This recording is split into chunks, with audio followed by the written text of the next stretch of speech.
Welcome back to the program. You already heard what Buzz Williams had to say about coaching new players, the potential of Lazar Hayward being a star, Jerron Mayman possibly being a dominant force in the Big East, and Jimmy Butler translating minutes as a bench player into a starter. Now, we bring you the 4 remaining answers to those burning questions you want to hear Coach Williams answer before the season starts. With such a bevy of changes on the Marquette roster, fans are virtually clueless as to who will start come November. Speculation has been running rampant, but the truth of the matter is most of this roster has never suited up for game action. Burning question number 4. Are the 6 new scholarship players ready to contribute at the Division I level? It's just all brand new. It's all overwhelming. They've always had a coach. They just may not have had a coach that hollered quite as much as I did. They haven't always had a strength coach, so that's brand new. They've always had tutors, but not necessarily an academic advisor on them all the time. So it's all kind of a part of the process, but I do think that they're handling it the right way, and I think that that speaks to their character. They're all really good kids, and as a team, they all get along really well. And I think when you look at not just this year, but in the future, those core guys, those newcomers are going to be the core of our team over the next 3 and 4 and 5 years. In recent years, the Golden Eagles have been notorious for their lack of size. Last year, they were ranked 295th in height in the entire NCAA. Coach Williams rolled 3 guards out every game in the 2008-2009 campaign, but there is much more size, albeit unproven, on this season's roster. Burning question number 3. Will Yusafa Mbao and Chris Otule step up the front court this season, or will Marquette be playing small again? I think we'll play some small. I don't think that we have quite enough depth to play big. Signing Use was a great signing. His skill set is superb, maybe as good as any I've ever seen of a player that size that early in his career. We're in boot camp right now, and last year we were always wondering per minute if Chris could survive. Chris makes it every sprint, every station. Chris is fine. He's come a long way.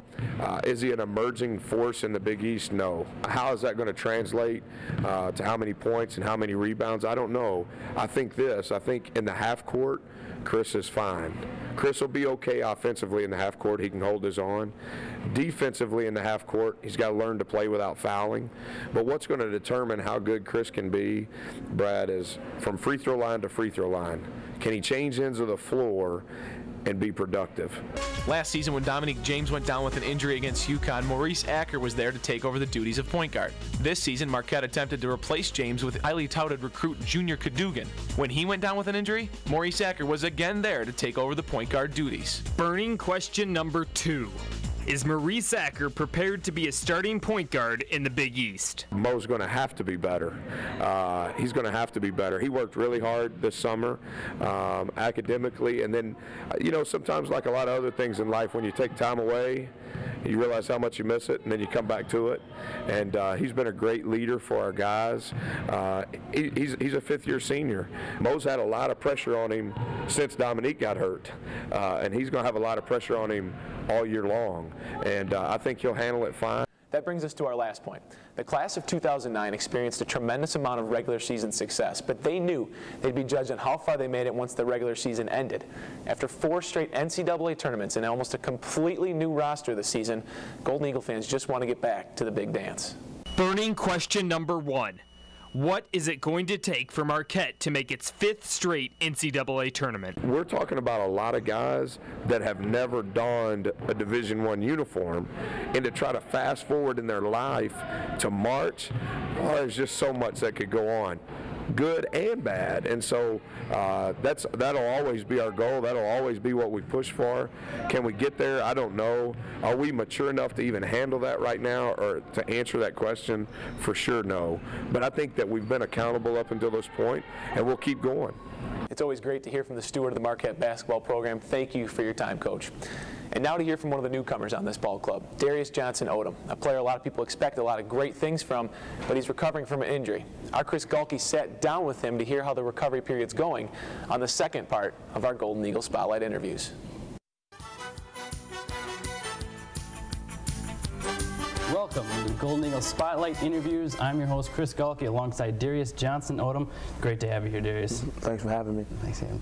All right, we talked to Coach Buzz Williams this week, and he said that you were the most athletic person on the team. What does that mean to you? It means a lot. Since I am the most athletic on the person, it's not that easy now.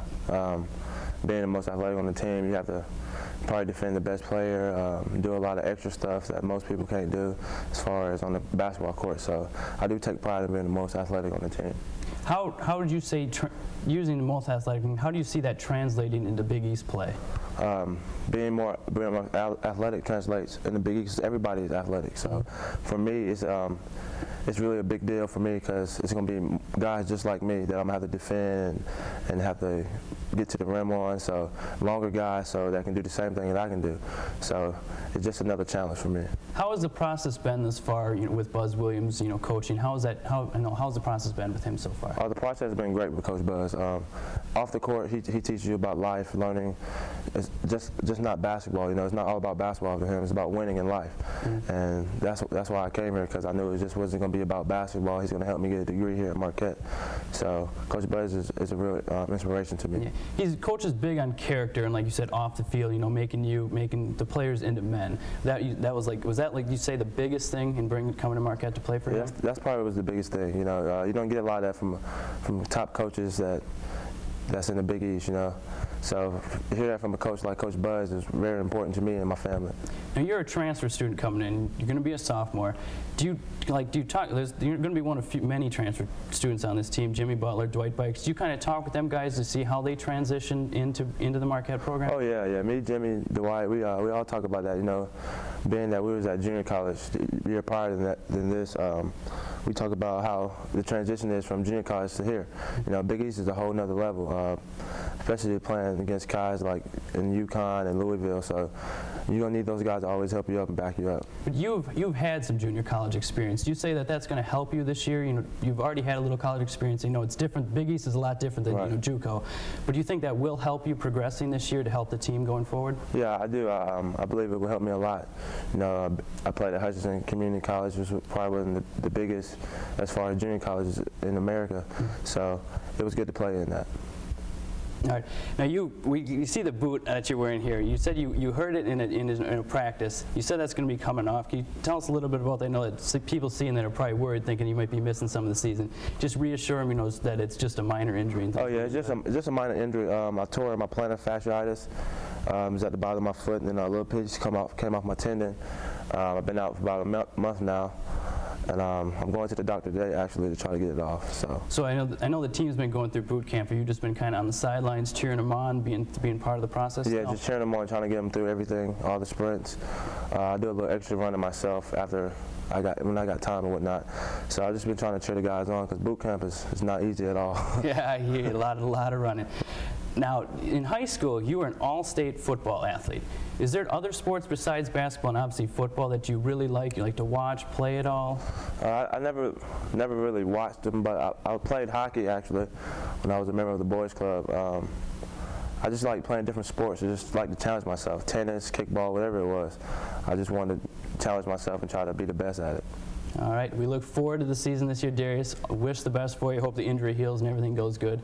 And for all your Golden Eagle Spotlight interviews, be sure to check into MUTVsports.com. That's it for now. Go Marquette. We'd like to thank everybody for tuning into this edition of Marquette Basketball Weekly. We'd also especially like to express our gratitude for Coach Williams joining us during his busy week. Tune in next Friday to our live broadcast of Marquette Madness on MUTV. And for everyone at MUTV Sports who worked on this week's show, we'd like to thank you for tuning in. I'm Brad Galli.